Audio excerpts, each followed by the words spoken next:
So in here on the right, we'll be spending most of our time now in the next lectures to run commands on the target computer. So once you click on an IP address from the left here, you'll be using or interacting with that hooked browser from here from the right. So you can get various information here about that web browser or about that person. You can see the version, the browser version. It detected it as a Mozilla, and it's using Apple WebKit. It's using English US, the language. It's a Win32 architecture. This is important when you come to create backdoors for that computer if you wanted to gain full access to it.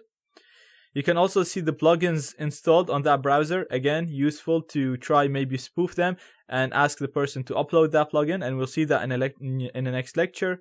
Or you can see and try to hack him through a vulnerability within these plugins. You can also see the components that's enabled on that browser. So you can see it uses Flash, it doesn't use VBScript. Again, these things can come in handy when you're trying to gain full access to that computer. Scrolling down, you'll see more information about that website or about that person. You can see the page that we managed to get them hooked through, and it's this page, so it's the DVWA page. You can see where they came from, and they came from the security.php again. You can see the IP where the page is hosted and the cookies. Again, here you get more information. You have the IP of the target person. We have the operating system, so it's using Windows. Again, the architecture. Now you can see that the architecture here is different than what's saying on the top. On the top it's saying a Windows 32, and in here it's saying it's 64.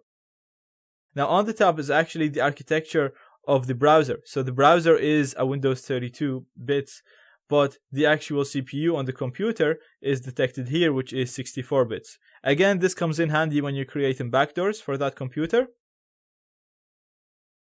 Going on the logs, you'll just see the logs or the events that happened so far. So you can see that the browser window was focused, it lost focus. You can see here when they just joined and we just got hooked. The commands, we'll be spending a lot of the time here. These are all the commands that you can run on the target computer, and we'll be having a more in-depth look on them in the next lectures. The Rider will allow you to see and create HTTP requests. The XSS Raise will allow you to discover XSS vulnerabilities in the current page. The IPEC is just a Beef terminal that you can use Beef commands and interact with Beef through it. The network will give you an overview of the current network. So you can see that we have our hooked browser here. It is used on this machine right here, the Windows machine, and it's hooked to us. There's a firewall, and it's hooked to us to here. That's us. Now, if you had multiple devices, then you'll be able to see them in here so that it'll help you imagine or have a visualization of what's happening. The WebRTC basically allows you to create a network of all the browsers that you gained access to and try to hide yourself by using this peer-to-peer network. Now, this is just a basic overview of Beef.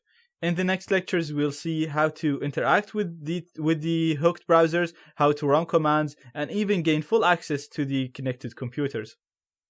Once you're done, you can just log out of Beef by clicking on the logout button. And that's it, you're out.